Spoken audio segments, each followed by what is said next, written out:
Don't be insecure. He's like a brother to me. She said about the guy whose lap she was sitting on at the party. I looked at him, looked at her, said, keep it in the family. Walked out. She called 47 times that night. Hey viewers, before we move on to the video, please make sure to subscribe to the channel and hit the like button if you want to see more stories like this. Thanks. So, a bit of background. I'd been with Sarah, 27F, for 3 years. We met through mutual friends at a casual bar hangout in our mid-sized city. Nothing fancy, just good vibes and easy conversation. She worked as a social media coordinator for a local marketing firm, always glued to her phone, curating the perfect feed. Me? I'm Alex, a marketing coordinator myself, but more on the back-end side, analyzing data, running campaigns that don't require me to pose for selfies. I liked the stability. It paid the bills, let me save a bit, and gave us a comfortable apartment downtown. From the start, I was all in. Sarah had this energy, outgoing, always planning the next adventure, dragging me to parties or weekend trips. I wasn't the most extroverted guy, but I made it work for her. Hell, I sacrificed a lot without even thinking twice. Flashback to about a year into dating. I got offered a promotion that would have meant relocating 2 hours away for better pay and growth. It was a dream step up, but Sarah was stressed about her own job hunt at the time. She'd just been laid off from a gig and was piecing together freelance work. I need you here, Alex, she'd said one night, curled up on the couch with tears in her eyes. I can't do this alone right now. So I turned it down, stayed put, picked up extra shifts to cover her share of rent while she got back on her feet. I cooked dinners, listened to her vent about toxic bosses, even helped her revamp her resume. In return, she posted cute couple pics online, tagged me in stories about my rock, and things felt solid. Or so I thought. But looking back, the cracks were there. Sarah had this group of work friends she hung out with a lot. Happy hours, team building events. One guy in particular, Mike, kept popping up. He was the fun type, late 20s, always organizing bar crawls or spontaneous road trips. She'd mention him casually. Mike's hilarious, you should come next time. I'd met him a few times. He seemed all right, but something about the way she'd light up texting him bugged me. I'd brush it off. Don't be that insecure guy, right? She'd reassure me. He's like a brother, Alex. We've known each other forever through work. Yeah, famous last words. Things escalated slowly. She'd come home later from work drinks, smelling like someone else's cologne, but swear it was just crowded bars. Her phone would buzz at odd hours, and she'd angle it away when I glanced over. I started feeling like a backup plan, like I was the reliable one she came home to after chasing excitement elsewhere. It ate at me, but I didn't confront it head on. Instead, I doubled down, planned surprise dates, bought her that necklace she'd eyed online for her birthday. Flashback number 2. Last summer, I skipped a guy's trip to the coast because it overlapped with her big presentation at work. I want to be there to celebrate with you, I told her. She hugged me tight, posted about it. Best boyfriend ever, 2 hearts. But inside, I was starting to wonder if I was just convenient. Cut to the night, everything blew up, the party. It was at a mutual friend's place, one of those housewarmings that turns into a full-blown bash. Sarah insisted we go. She'd been hyped about it all week. It'll be fun, Alex. Loosen up a bit. I wasn't thrilled. Work had been brutal, and I could have used a quiet night, but I went for her. We arrived together, but she quickly peeled off to mingle with her crew. I grabbed a drink, chatted with some buddies, kept an eye out. About an hour in, I wandered into the living room looking for her. And there she was, perched on Mike's lap on the couch, his arm around her waist, both laughing hysterically at some inside joke. The room was packed, music blaring, but time slowed for me. People were glancing over, whispering. My stomach dropped. I stood there for what felt like minutes, processing. This wasn't like a brother. This was blatant, public disrespect. She'd crossed from emotional flirting into something physical, right in front of everyone we knew. She finally noticed me, her eyes widening for a split second before she plastered on that smug smile. She didn't even get up, just waved me over like it was no big deal. Hey babe, come join us. Don't be insecure, Mike's like a brother to me. Her voice was light, dismissive, like I was the one overreacting to her sitting on another guy's lap. I froze for a second, heart pounding. The room felt smaller, the laughter around us mocking.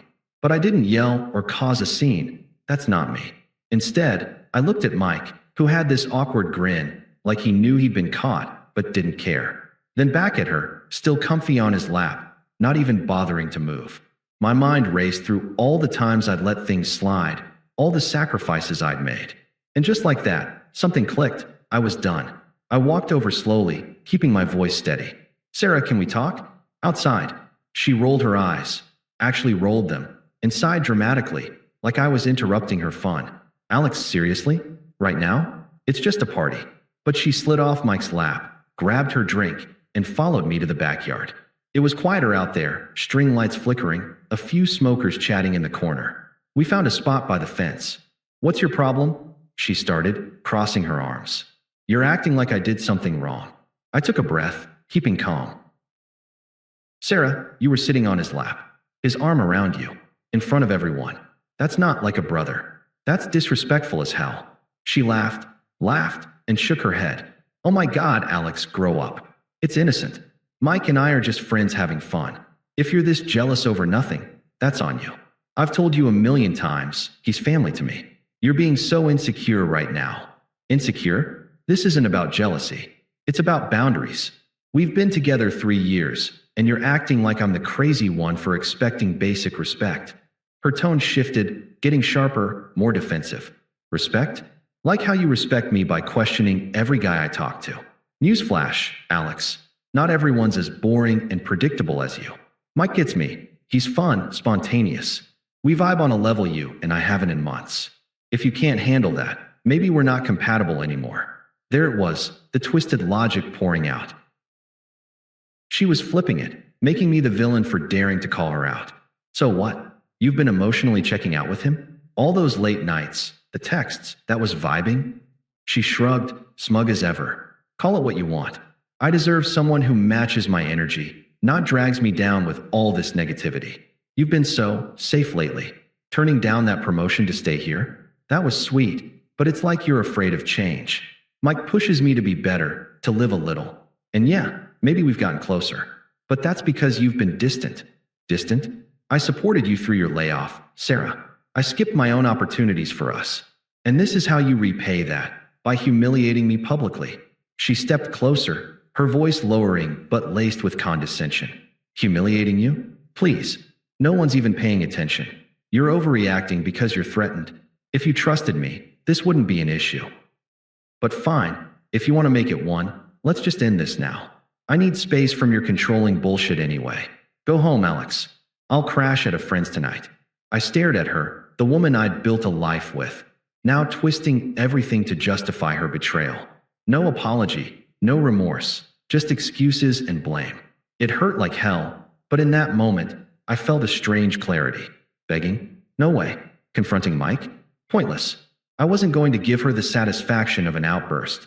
"All right," I said evenly, pulling my keys from my pocket. "If that's how you feel, keep it in the family." I looked her dead in the eye, then turned and walked away, through the party, past the stairs, out the front door. No looking back. She didn't follow at first. I got in my car, drove home in silence, the betrayal sinking in like a slow burn. By the time I pulled into our apartment, my phone was blowing up. Texts. "Wait, what? Alex, come back." Then calls, one after another. I let them ring, counting, 47 by morning, a mix of "we need to talk" and "you're being ridiculous." Voicemails escalating from confused to pissed. "How dare you just leave like that? Call me back." I didn't. Instead, I poured a drink, sat on the couch we'd picked out together, and let the confusion wash over me. Why had I ignored the signs? Was I really that blind? The unfairness of it all gnawed at me. Years of loyalty, tossed aside for some fun guy. But I didn't text back, didn't rage post online. Just breathed, packed a bag of essentials, and crashed on a buddy's couch that night. The silence was my armor. Waking up the next morning on my friend's lumpy sofa, reality hit hard.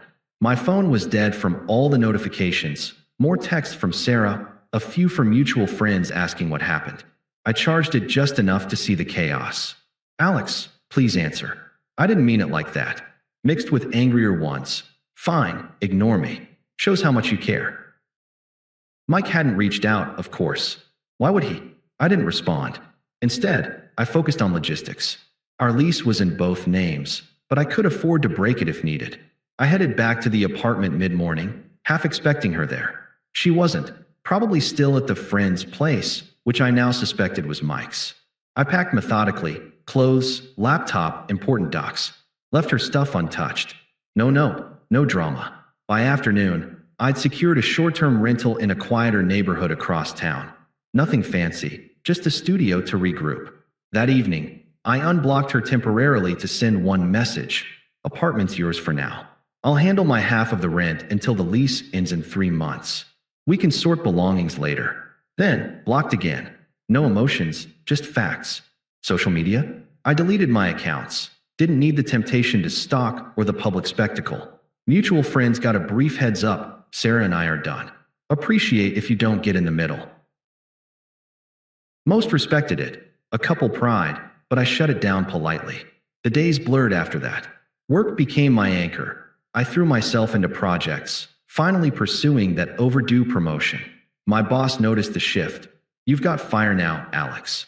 I hit the gym, something I'd slacked on while prioritizing us time. Runs cleared my head. Weights built resolve. Internally, it was rough. Nights replaying flashbacks of our good times, questioning if I'd been too safe, like she said. The confusion lingered. Why cheat emotionally, then deny it? The unfairness burned, but I sat with it, journaled a bit, talked to a therapist friend recommended. No rebound flings, just rebuilding me. Sarah's attempts trickled in through other channels. Emails at first. We need to talk about our stuff. And us. I responded only to practicalities, like dividing bills. Then, silence from my end. I vanished from her world, focusing on growth. It wasn't easy, but dignity felt better than desperation. A couple weeks passed in that quiet limbo. I settled into my new studio, minimalist, but mine. No shared clutter, no walking on eggshells. Work picked up steam. I nailed that promotion I'd passed on before, which meant longer hours but a fatter paycheck and a sense of purpose. I started traveling solo on weekends, short drives to nearby trails, clearing my head with hikes I'd always talked about but never prioritized. Internally, the betrayal still stung, like a bruise that throbbed when I least expected it. I'd catch myself wondering about her, but I'd redirect. Gym session, new book, anything to build forward momentum. The unfairness lingered. Why did loyalty get me here? But sitting with it taught me resilience. I wasn't broken, I was evolving. Then, the updates started trickling in from the grapevine. At first, it was subtle. Mutual friends mentioning Sarah in passing, their tones hesitant. Heard she's been rough. One said over coffee. I didn't pry, but pieces fell into place. Turns out, after I walked out, she dove headfirst into things with Mike. Posted cryptic stories online about new beginnings and embracing excitement. From what I gathered, they crashed together that night, and she moved some stuff to his place within days. Our apartment, she kept it, but friends said it looked messy, like she wasn't coping. Karma didn't take long to show up. About a month in, Mike's true colors emerged. He'd always been the fun guy, but behind the scenes, unstable as hell. Friends whispered he'd been bouncing between jobs, got fired from his last one for showing up late too often, flirting with coworkers. With Sarah, it started great. Parties, late nights, the vibe she craved. But then the cracks. He'd get jealous if she talked to other guys, control her social media posts, yell over small things. One night, it escalated. He accused her of using him for stability. Ironic, right? And things got physical. Not full-on abuse, but enough shoving and screaming that she bailed to a friend's couch. Mike dumped her the next day via text. This isn't working. You're too dramatic. Ghosted after that. Turned out, he had a history. Exes came out of the woodwork online, sharing stories of his flings and unreliability. Sarah? She unraveled fast. Lost a big client at work because she was distracted, posting passive-aggressive rants that backfired. Friends started distancing themselves. A few who defended her at first saw the hypocrisy when details leaked about the party. She played you dirty, man. One texted me. Her reputation took a hit. People whispered she was the one who'd cheated emotionally all along.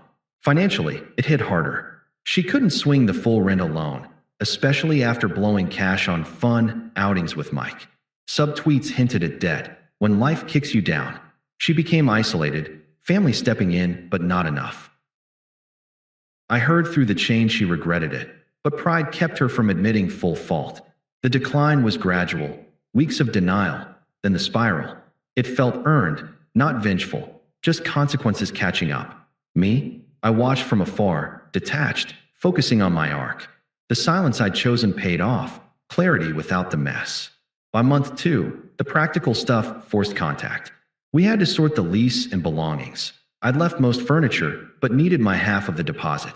I unblocked her for a neutral email exchange. Let's meet at a coffee shop to sign papers. Neutral ground. She agreed, but showed up looking frazzled, hair messy, eyes red like she hadn't slept. I kept it businesslike, sliding over the forms.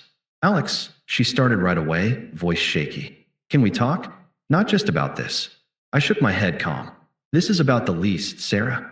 Sign, and we're good. She leaned in, desperation creeping in. Please. I messed up. Mike was a mistake. He's an asshole. I see that now. I was stupid, chasing excitement when I had everything with you. Remember how we used to plan trips? We can fix this. Her words twisted like before, admitting fault but slipping in excuses. It wasn't cheating, not really. Just flirting gone wrong. You overreacted that night, but I get why. Let's start over. I miss us. I sipped my coffee, unmoved. No, Sarah. We're done. Sign the papers. She teared up, but signed. As I stood to leave, she grabbed my arm. Wait, call me later? Think about it. I pulled away gently. Goodbye. Blocked her again on the way out. That opened the floodgates. Texts from burner numbers. Alex, I need you. I'm sorry. Calls at odd hours. Voicemails progressing from pleading, I love you, let's talk, to guilt tripping, after all I did for you. You're heartless. I ignored them, but she roped in others. Her sister called first. Alex, you're breaking her. She cries every day. Be the bigger person, give her closure. Toxic as hell, like it was my job to fix her mess. I hung up, blocked. Friends next. Hers, not mine. One messaged, dude, Sarah's a wreck. Mike screwed her over bad. She knows she was wrong. At least hear her out. Another showed up at my new gym, awkward as anything. She's changed, man. Family's worried. She's not eating, posting crazy stuff online. I nodded politely. Appreciate the concern, but no. They were unpleasant, pushy, like I owed her redemption. By month 3, desperation turned angry. She showed up at my work lobby one day, demanding to see me. Security buzzed. I came down to defuse. What are you doing here? Her eyes flashed. You think you can just disappear? After 3 years? I gave you everything, and you walk away like I'm nothing? Mike was a fling because you were boring. Admit it. Now I'm alone, broke, and it's your fault for not fighting. Hypocrisy on full display, blaming me again, revealing her true colors. Sarah, leave. This is over. She yelled as security escorted her. You'll regret this. No one else will put up with your safe bullshit. Friends later said she ranted online, but deleted when backlash hit. Mutual circle turned, exposing her manipulation. The attempts peaked with her mom calling. Young man, you're destroying my daughter. She needs help. Be decent and talk.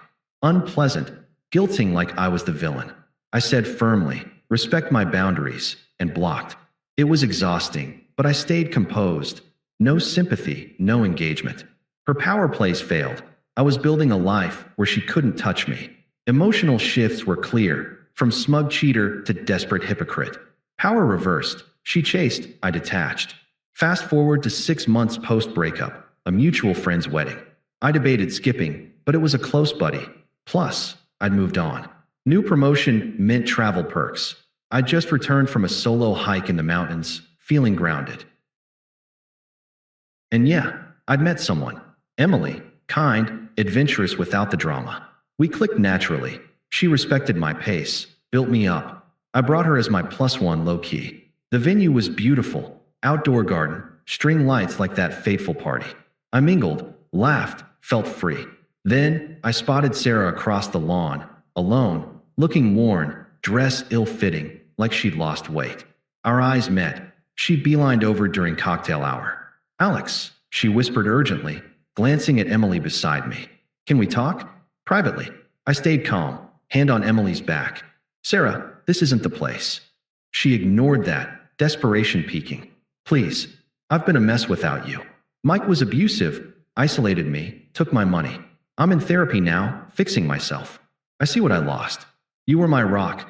I was stupid to throw it away. Let's try again. I love you." Her voice cracked, but I saw the hypocrisy, still framing it as her growth, not my pain. Emily squeezed my hand supportively. I nodded to her, then turned back. "Sarah, don't be insecure. I'm like a stranger to you now, remember?" She blinked, my words mirroring her gaslighting from the party. "What? Alex, that's not fair. I was wrong, but it's exactly fair," I said firmly, voice even. "You chose excitement over respect, justified it with twisted logic, humiliated me publicly. Now, I've built something better. Promotion, travels, real connections. You're a memory, a lesson in boundaries, but irrelevant to my happiness." Her face crumpled. "You don't care? After everything. I care about my peace," I replied, definitive. "And protecting it means no room for this. Good luck, Sarah. Truly." She stood there, tears welling, as Emily and I walked away. Later, friends said she left early, alone, while I danced the night away. The contrast was stark. Her failure on display, my growth shining. Ironic twist. She saw the upgrade firsthand, realizing too late what better meant. Final thoughts. Reddit. Betrayal sucks, but dignity wins. I'm thriving. New city transfer soon. Emily by my side.